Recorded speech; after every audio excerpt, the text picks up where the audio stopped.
Pierre-José Billotte, qui est président d'Eurocloud France, qui va introduire la Cloud Week. Pierre-José Billotte.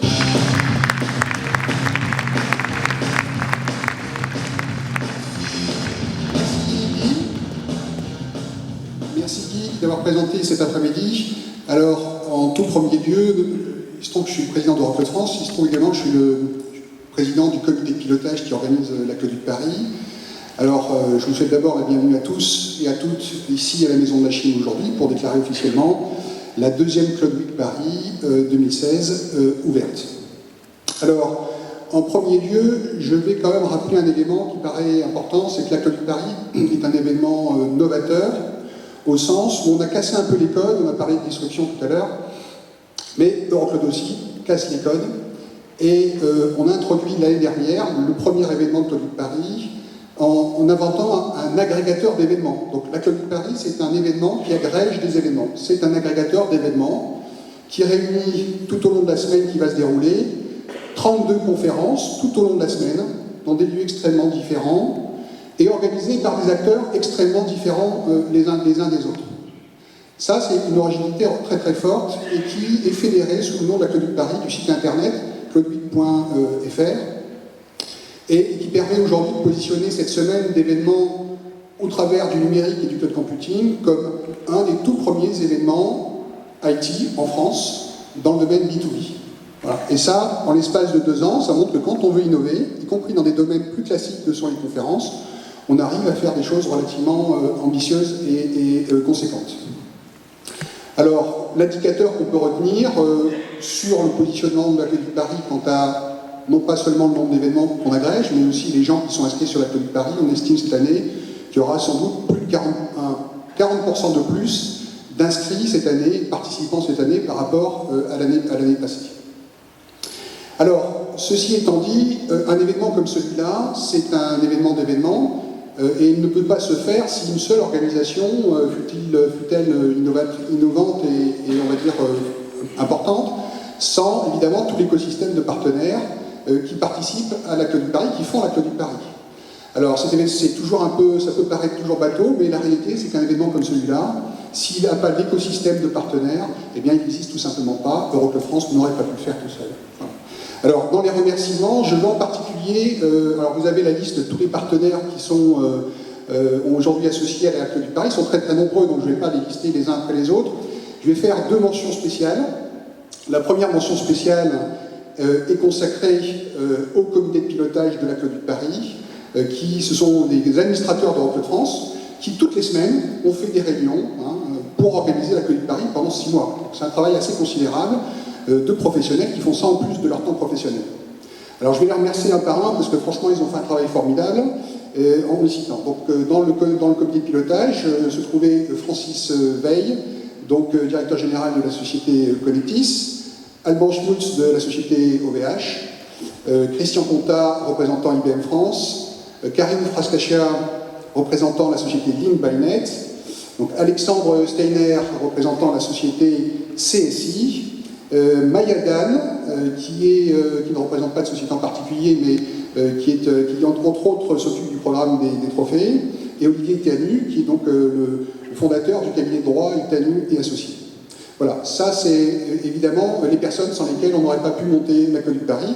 Je vais remercier également, dans les organisateurs proches, Henri-Michel Rosenblum, qui est le délégué général d'Eurocloud France. Merci Henri-Michel. Également, les 2 agences de communication qui nous ont accompagnés, en particulier la société Market Event et la société Lewis au niveau de la communication. Alors, deuxième remerciement que je souhaite faire en particulier, ce sont les partenaires associatifs numériques, donc les réseaux professionnels à but non lucratif, qui, on va dire, produisent un événement, ou plusieurs parfois, dans le cadre de la Cloud Week Paris. Alors je vais les appeler, et je vais leur demander de monter avec moi sur scène. On va juste prendre une petite photo pour... je vais faire une petite photo de famille avec les partenaires. Donc le CDRT, alors si vous pouvez faire assez rapidement, le CDRT, le Synovalti, je crois être présent également, Club Confidence, Forum Athena, French Staff. Alors je sais pas si transition numérique et le CY sont là, mais vous me rejoignez sur scène, on va juste prendre une petite photo. Viens avec moi, voilà. cassent un petit peu le protocole habituel, mais sans ces gens-là, la Côte de Paris n'existe pas, alors c'était la moindre des choses de les remercier.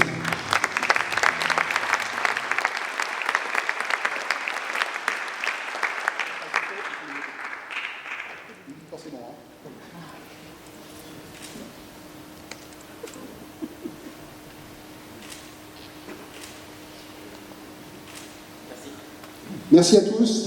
Alors, au-delà des remerciements, je vais dire quelques mots sur le contenu. Je crois qu'Hervé a introduit un petit peu en particulier la conférence visionnaire. Moi, je vais donner quelques mots sur un contenu un peu particulier sur lequel je me suis particulièrement impliqué, qui est la table ronde que l'on va faire sur l'élection présidentielle. Mais avant cela, je crois qu'il faut dire d'une manière générale que jamais dans l'histoire, on va dire même dans l'histoire de l'humanité sans doute, nous vivons actuellement une révolution technologique bien plus puissante que ne fut l'imprimerie ou que ne fut la révolution industrielle. Et cette révolution numérique tout à fait considérable, aujourd'hui a des impacts non plus seulement sur des secteurs qui étaient cantonnés, on va dire, dans leur coin, mais aujourd'hui le numérique il déboule dans la société civile tout entière, et avec parfois pertes et fracas, mais aussi énormément d'opportunités. Alors, je voulais insister là-dessus, dire qu'effectivement, le numérique, non seulement a un impact sur les modèles économiques, depuis, on va dire, la transformation, j'aime pas la remise en cause, mais j'ai pu parler de transformation des modèles économiques traditionnels. Il n'y a pas un secteur économique en France et dans le monde qui ne soit pas impacté, transformé par l'arrivée du numérique.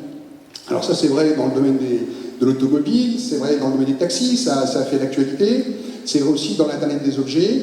On dit que près de 30 milliards d'objets connectés avant 2020, c'est, on va dire, une évolution considérable en matière aussi de services qui seront déclinés à partir de on va dire, de ce réseau qui se met en place.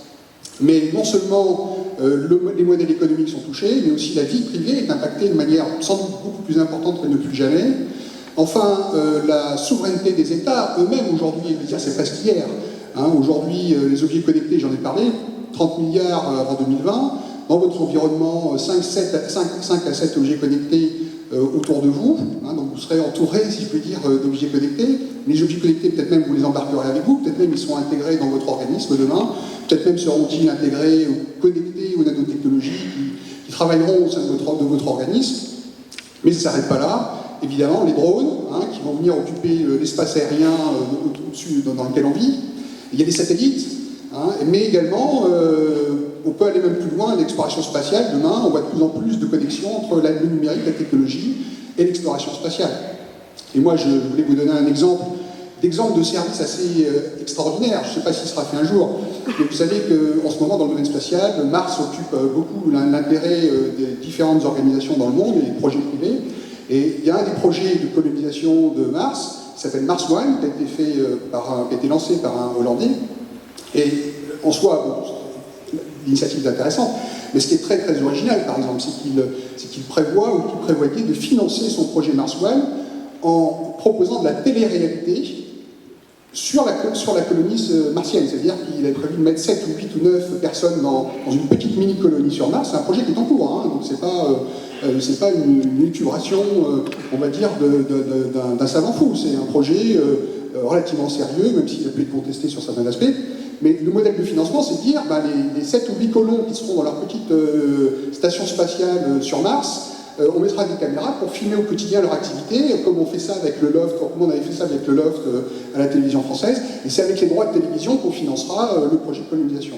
Alors ça peut paraître un peu fou, mais simplement je pense que c'est anticipateur d'une réalité, c'est-à-dire que l'espace, la colonisation spatiale qui est restée dans son coin, aujourd'hui, elle subit de plein fouet des transformations, des courants, des idées nouvelles qui arrivent, et ça se passera dans tous les domaines. Et on peut imaginer demain que Mars soit connecté d'une certaine manière, pourquoi pas des satellites, à des drones, à des objets connectés dans votre quotidien, pourquoi pas sur votre montre pouvoir suivre la vision d'un drone qui se balade dans le ciel et de l'avoir sur votre montre, pourquoi pas l'avoir dans vos lunettes, ou pourquoi pas l'avoir dans un masque de réalité augmentée. Donc, je veux dire, on peut imaginer tout un ensemble de possibilités de services dont on n'imagine pas aujourd'hui le premier d'entre eux, tellement c'est considérable. Donc cette transformation-là, elle est gigantesque, Et les 8 personnes qu'on a invitées aujourd'hui pour délivrer un peu leur vision, comment ils voient les choses avec des points de départ extrêmement différents, vont illustrer cette évolution. Mais cette révolution numérique qui est en train de se produire aujourd'hui en France, elle a une autre conséquence et elle produit une autre interrogation, et celle sur laquelle je voulais conclure ce propos liminaire. Je pense aujourd'hui, on le vit au quotidien, les acteurs du numérique, aujourd'hui français, sont à la hauteur, je dirais même sont à la pointe dans quasiment toutes ces évolutions technologiques. Ça va dans les drones, dans l'intelligence artificielle, dans tous les domaines, dans les objets connectés, ils sont particulièrement à la pointe. Bref, dans tous les domaines, aujourd'hui, data, l'Internet des objets, tout ça, les acteurs français du numérique, on va dire, sont à la pointe. Bon. Et la question qui est posée, c'est de savoir aujourd'hui, est-ce que les pouvoirs publics et les gouvernements, aujourd'hui, mettent en place des politiques numériques ambitieuses qui correspondent aux défis, finalement, que pose cette révolution numérique aujourd'hui dans la société française. Alors, pour ceux qui étaient là en 2015, à la conférence d'ouverture, j'avais dit ma position personnelle, qui était que les gouvernements, d'une manière générale, quelle que soit leur couleur politique, ne positionnent pas le numérique à la hauteur des enjeux de la révolution qui est en cours. Je le pensais l'année dernière, je le pense encore plus fortement aujourd'hui. Et à ce titre, j'ai publié une tribune il y a quelques temps sur le sujet pour donner un petit peu les arguments qui permettaient de justifier ça, mais je ne veux prendre qu'un seul argument, c'est celui que je vous donne aujourd'hui, et qu'on rediscutera peut-être ce soir à la table ronde. C'est qu'aujourd'hui, évidemment, les présidents de la République, quand ils sont en campagne, ils parlent de plein de choses. Quelle est la réalité? Ils parlent du numérique, ils vont se serrer les mains, ils vont rencontrer des startups, des centres de recherche. Quelle est la réalité aujourd'hui en termes de priorité de la place qui est laissée au numérique dans les gouvernements? Et il y a un indicateur très simple, c'est le rang protocolaire que le président de la République donne au numérique dans son gouvernement. Alors, rang protocolaire, ça veut dire classe les ministres dans le gouvernement en fonction de leur pouvoir, de leur préséance et finalement de leur influence au sein du gouvernement. Ça donne la priorité d'un président de la République.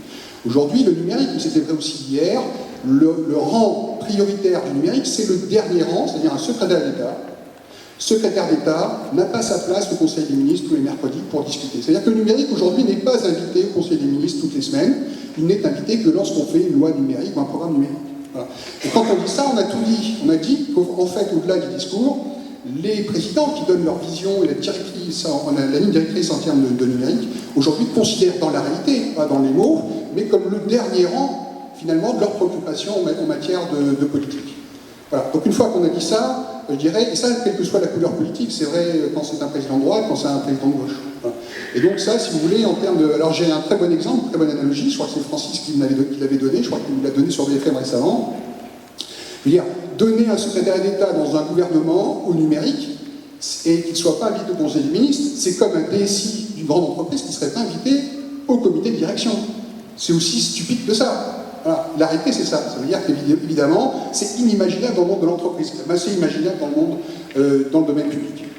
Alors, c'est la raison pour laquelle, soit on considère aujourd'hui que le numérique tout va bien en France, que l'ambition que la France peut être, avec les politiques qui sont menées dans les 3 nations au niveau mondial en matière de numérique, soit on considère effectivement qu'il y a un truc qui ne va pas. Et on considère aussi, on remet en cause la manière dont on interagit avec le monde politique. Alors soit on fait des livres blancs, des recommandations, des rapports, je veux dire, on en accumule depuis des dizaines d'années. Moi je me rappelle de rapports sur le télétravail, sur les téléservices qui remontent à 30 ans, 40 ans, hein, pour rien vous cacher. Et évidemment, si on produit les mêmes causes produisant les mêmes effets, on aura un nouveau secrétaire d'État en 2017, au mois de septembre 2017, pour s'occuper du numérique, qui n'aura pas de budget, qui n'aura pas de division. Et ça, indépendamment de la qualité même du secrétaire d'État. La question n'est pas au niveau de la qualité du secrétaire d'État en soi. Le sujet, c'est la priorité dans la politique du président de la République qui sera élu.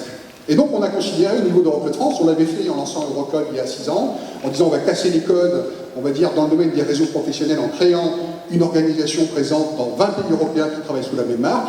Ça, c'est Euroclub. Et on l'a mené à bien. Il y a 3 ans, on a dit on va casser les codes dans le domaine des conférences en cassant ce côté de faire une conférence, un organisateur, une journée, en créant un Aqueduc Paris, en faisant exploser le modèle pour faire un événement agrégateur. Eh bien, on a décidé, il y a quelques mois, avec le conseil d'administration, de dire si on veut changer de méthode pour espérer avoir une chance meilleure d'avoir une grande politique numérique en France, il faut casser les codes là aussi.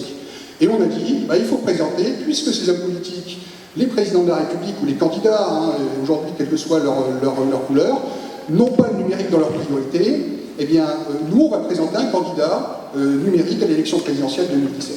Voilà. Et ça sera le sujet de la table ronde de ce soir. On présidera un candidat numérique, c'est-à-dire vraiment, premier tour de l'élection présidentielle, attendez-vous à ce qu'il y ait un candidat numérique qui portera un programme de transformation numérique, comme ça aurait pu être dans le domaine de l'écologie, et qui expliquera aux hommes politiques qui sont complètement à côté de la plaque et qu'aujourd'hui, ils ne sont pas en capacité de relever ce grand défi, cette grande révolution numérique dont je parlais tout à l'heure. Alors je fais une proposition ce jour, on en discutera sans doute ce soir. Ma proposition, c'est de dire qu'un candidat numérique, ça ne peut pas être une initiative individuelle. Alors je ne serai pas candidat, je ne serai pas ce candidat numérique. Moi, mon rôle à moi a consisté à apporter des idées nouvelles et puis à essayer de démarrer un processus. Après, Europe Trans, même ce qui se passera dans le collectif, un candidat numérique ne peut pas exister s'il n'est pas soutenu par l'ensemble du mouvement des acteurs numériques en France.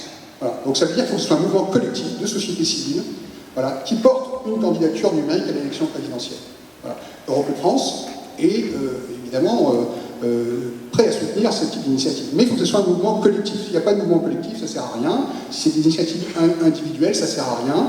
Et donc notre vision à nous, c'est qu'il faut un candidat numérique pour, on va dire, renverser un petit peu la table et dire c'est quoi les 10 grandes priorités qui feront de la France un des 3 pays au niveau mondial dans le domaine du numérique, d'accord, et de le porter devant les électeurs.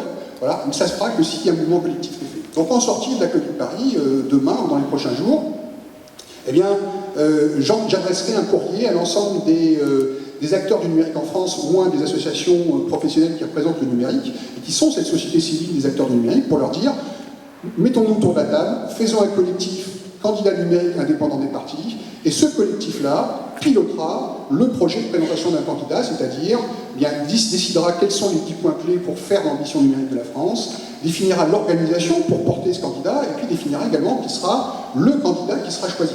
Voilà. Alors on discutera de ça ce soir, mais je veux dire, aujourd'hui, c'est vraiment l'élément sur lequel je voulais mettre, on va dire, l'accent. L'année dernière, on avait lancé l'idée, et cette année, on rentre dans le vif du sujet. Voilà quel sera l'objet. Donc en soi, la table ronde de ce soir est historique dans l'histoire de l'informatique et de l'Internet. Elle est historique aussi dans le domaine politique, parce que c'est la première fois également que seront présents à la table ronde 2 personnes qui, eux, ont déjà dit « moi, je serai candidat numérique pour l'élection présidentielle ». Ils sont positionnés sur un site qui s'appelle laprimaire.org. C'est un site qui organise un processus, on va dire, d'organisation, donc de candidats. Tout le monde qui veut être candidat peut se positionner dessus. Bon, il y a un processus à rentrer. Eux se sont posés candidats, et ce sont des personnes qui sont tout à fait légitimes, tout à fait qualifiées. Donc Jean-Michel Billot et Alain Garnier. Jean-Michel Billot, c'est un grand animateur, promoteur de l'Internet. Alain Garnier, c'est un patron de start-up dans le domaine des réseaux sociaux. Et ils seront là aussi ce soir pour dire pourquoi est-ce qu'ils sont portés candidats. Vraiment, hein, c'est sérieux, c'est pas une boutade. Ils sont rentrés dans un processus, ils ont mobilisé du soutien. Voilà. Alors ça, c'est un mouvement qui est indépendant de la proposition de l'Europe de France. On partage le constat, hein, pour dire l'ambition en France, elle est pas bonne. Voilà. L'objectif qui est faire bouger la table, renverser la table en présentant un candidat, puisque les autres ne sont pas capables de le faire. Voilà. Et ensuite, il faut discuter du contenu. Voilà, on va dire, le sens de la table ronde sur laquelle, ce soir, on discutera et qui sera aussi retransmise en streaming depuis la Maison de la Chine. Voilà, donc j'espère que ce sera un projet. Europe aura joué son rôle d'apporter des idées nouvelles. Voilà, et puis on va avancer étape par étape dans ce grand projet assez formidable qu'on a mis en place. Voilà, je voulais terminer sur ce point. Bon, comme vous l'a dit Guerrier, évidemment, on clôturera aussi la fin de journée avec les awards du cloud computing, c'est-à-dire ceux qui font aujourd'hui le cloud computing en France, parce que le cloud computing est à la manœuvre derrière toutes ces transformations numériques. Il n'y a pas un domaine aujourd'hui, dans le domaine numérique, le big data, l'Internet des objets, tous les domaines aujourd'hui numériques, derrière, je veux dire, le cloud computing est à la manœuvre. Voilà. Et donc, évidemment, ceux qui font le numérique auront, ce soir, on décidera quelles seront les entreprises les plus intéressantes du cloud computing aujourd'hui en France. Voilà pour clôturer cette journée. Voilà, j'en termine avec mon propos. Je vais repasser la parole à Guy Hervier pour commencer la conférence des visionnaires.